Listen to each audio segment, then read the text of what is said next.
Undeclared wars are commonplace.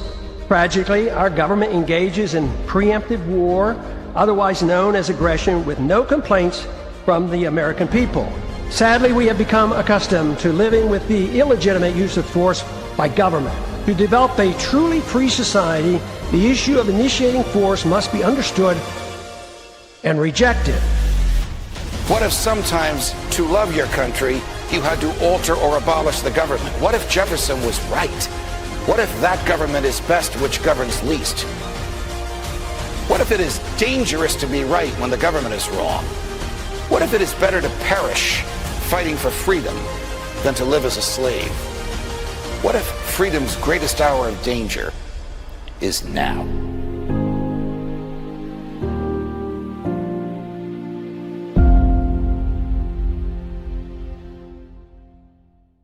Hi, everyone. Judge Andrew Napolitano here for Judging Freedom.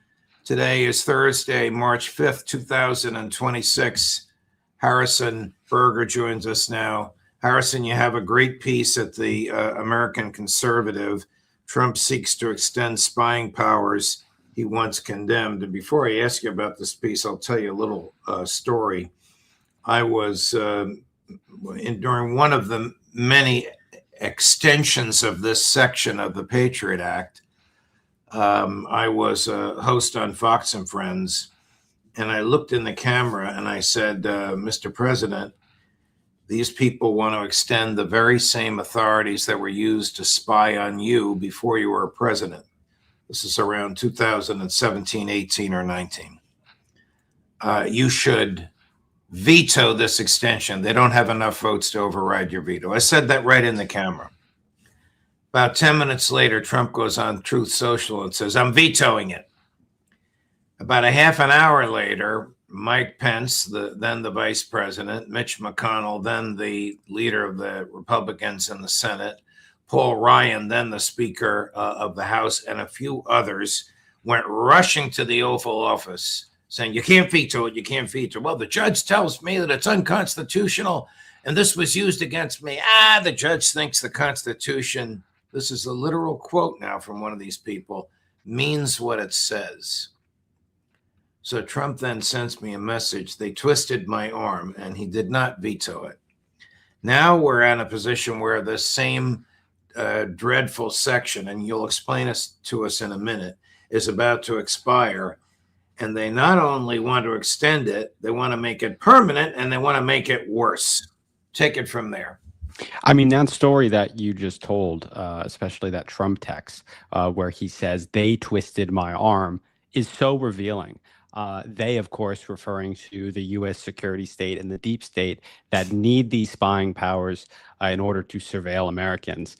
The political history of FISA Section 702 is very important here because it reveals exactly what you just talked about, which is this bipartisan rot at the center of our politics that has really just sacrificed American liberties for decades, really on behalf of this deep state, who members of Congress and various presidents, not just President Trump, serve rather than the American people. Now, it used to be the case for as long as the U.S. existed that federal law enforcement would have to obtain warrants before they could surveil and monitor Americans in their conversations. And that was the case even if your surveillance target was a foreign citizen. So if they happened to be talking to American, the feds were always required to hang up and stop listening if an American was on the line. And that's because of this thing called the Fourth Amendment, which barely exists at the moment, but I'm told used to be very important. What the Fourth Amendment says, and it's in our Constitution, of course, is that the right that people have against what are called, quote, unreasonable searches and seizures, that shall not be violated. But I think that this all changed after 9/11 when the Bush administration just shredded those constitutional protections, when they secretly authorized these unconstitutional warrantless surveillance programs, which were first revealed by the New York Times in 2005 by a journalist named James Risen. And what they exposed in New York Times in 2005 was that the NSA had spied on hundreds and possibly thousands of Americans through what are called these backdoor searches, which targeted foreign nationals, but Americans and their communications ultimately were caught up in there. And so the NSA was monitoring them as well. And actually, I should add that as Glenn Greenwald and Edward Snowden exposed in 2013, the NSA's wiretap program went well beyond just a few hundred or thousand people, as was originally reported in 2005. The NSA now... Let me just stop you. There's actually a memo from General Keith Alexander, the then head of the NSA, which basically says, seize it all, gather all the information. Don't worry about the Fourth Amendment. We'll deal with that later. I'm paraphrasing. Yeah, you're absolutely right. The agency's internal motto for a long time was, quote, collect it all. So there's really nothing targeted about their programs at all. It's just completely constitutional. And federal courts have actually ruled it to be so. So there was a ruling a couple of years ago that said that this sort of bulk data collection that the NSA engages in is completely unconstitutional. But also in January of 2025, even more recently, there was a district court case that decided that this specific program, Section 702, when they are collecting data on Americans, that is also completely unconstitutional. And yet we're seeing its renewal anyway. I should explain a little bit about what FISA Section 702 is and how it is a little bit distinct from other sorts of bulk data collection that the government does also engage in.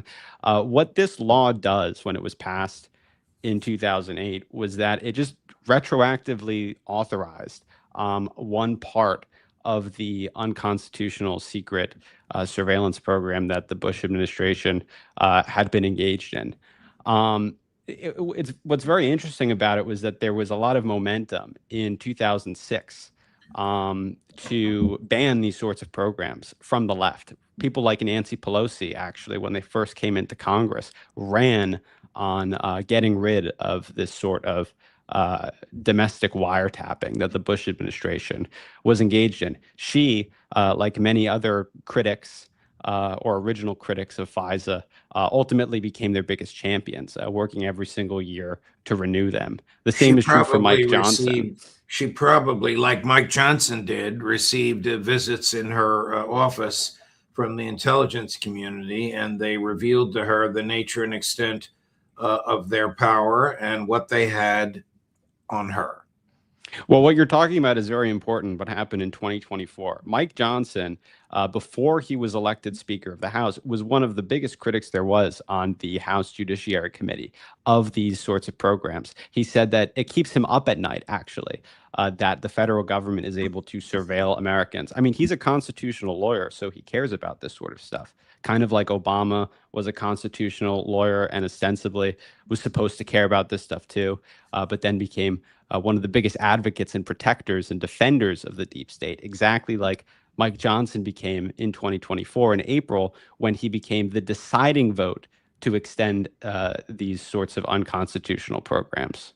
Let's explain what the deciding vote means. That means he had to leave the chair as the Speaker of the House and physically walk down onto the floor of the House of Representatives where everybody else is and vote. That's absolutely right. Yeah. And what he voted on may seem technical to some people, but it's a profound restriction, and that is whether or not, once all this data is collected by the NSA, can the FBI just get it?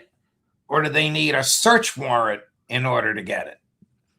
Exactly. Yeah. And I should add here that it was revealed just a couple years before, in 2021, actually, through the Inspector General at the time, that the FBI specifically had engaged in approximately 3.4 million illegal and unconstitutional backdoor searches on American citizens. So this was a major issue that Mike Johnson at the time was very aware of. He sat on the Judiciary Committee, which was writing the amendments to Section 702 in 2024. Thomas Massie was one of the authors at the time. The problem was that there were competing amendments from the Intelligence Committee.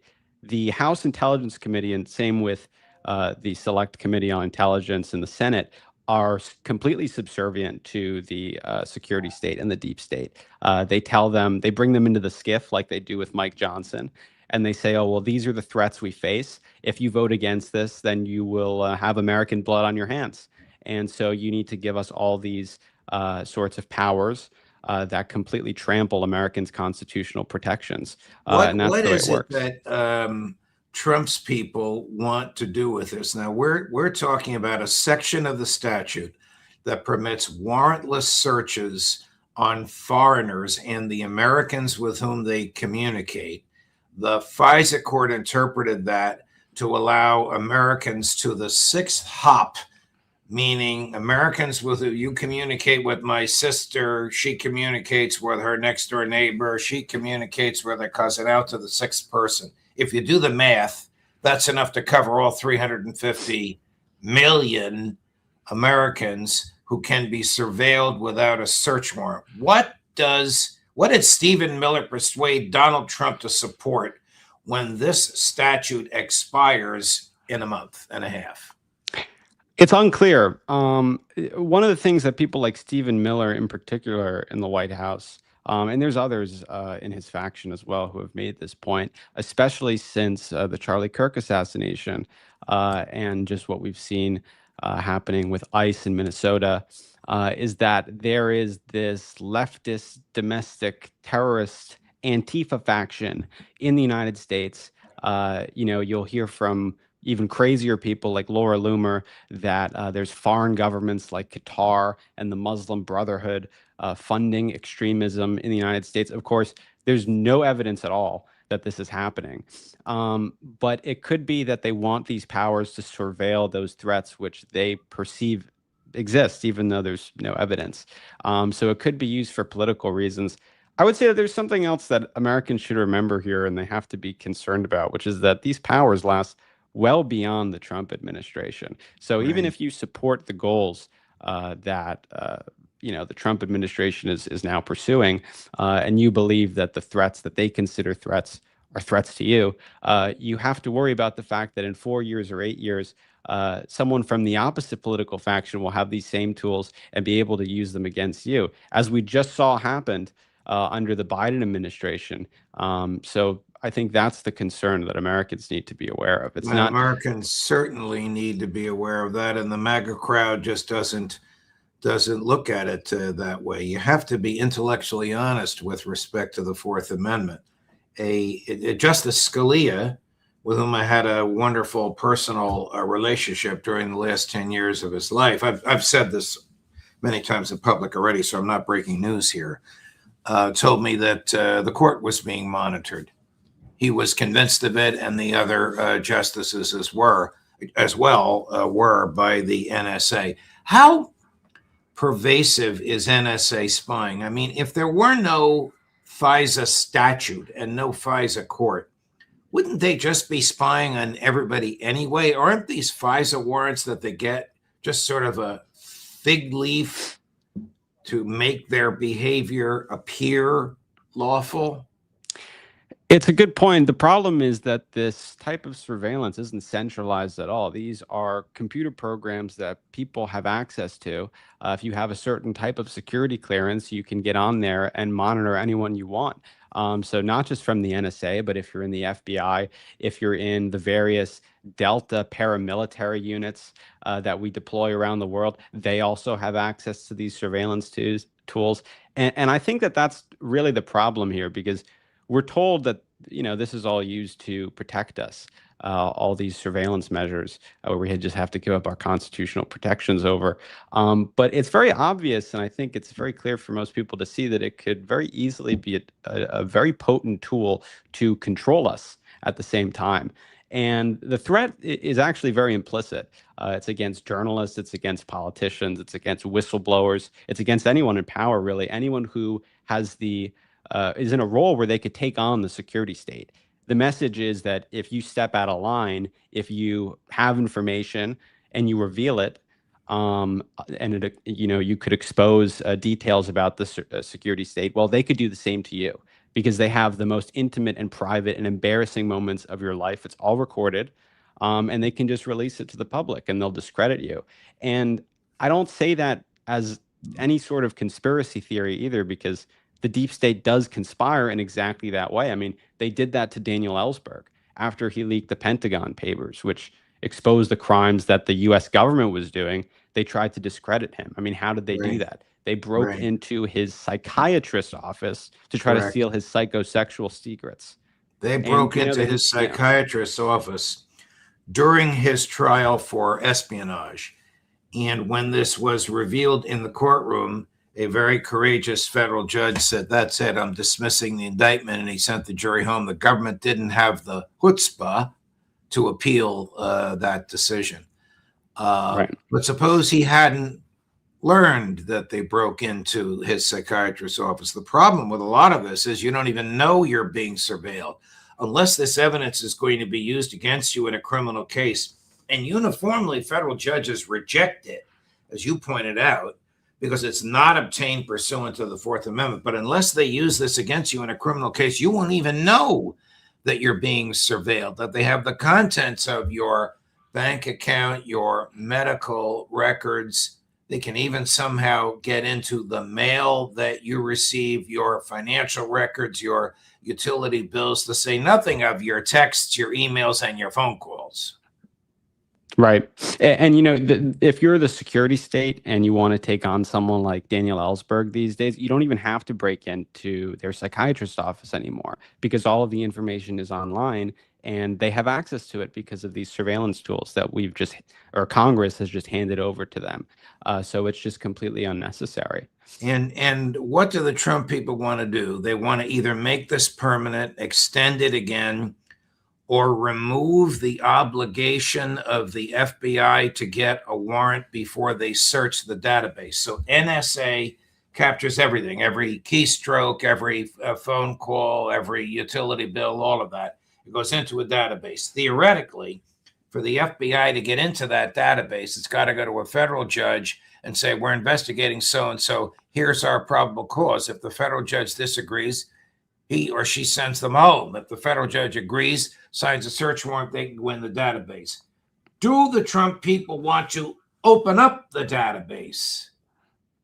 I don't know if that's what they want to do. And frankly, they don't need to, because those FISA courts, as I'm sure you know, they authorize something like 99.9% of all requests that they receive from the federal government. I mean, that court is generally a joke. And so it would almost be they could get rid of it if they wanted to. It wouldn't make a difference because they already authorize pretty much all the surveillance that the government asks for. What is the likelihood that this will be resisted, or is it a given, if you tell me even the Democrats are in favor of it, that it'll be extended?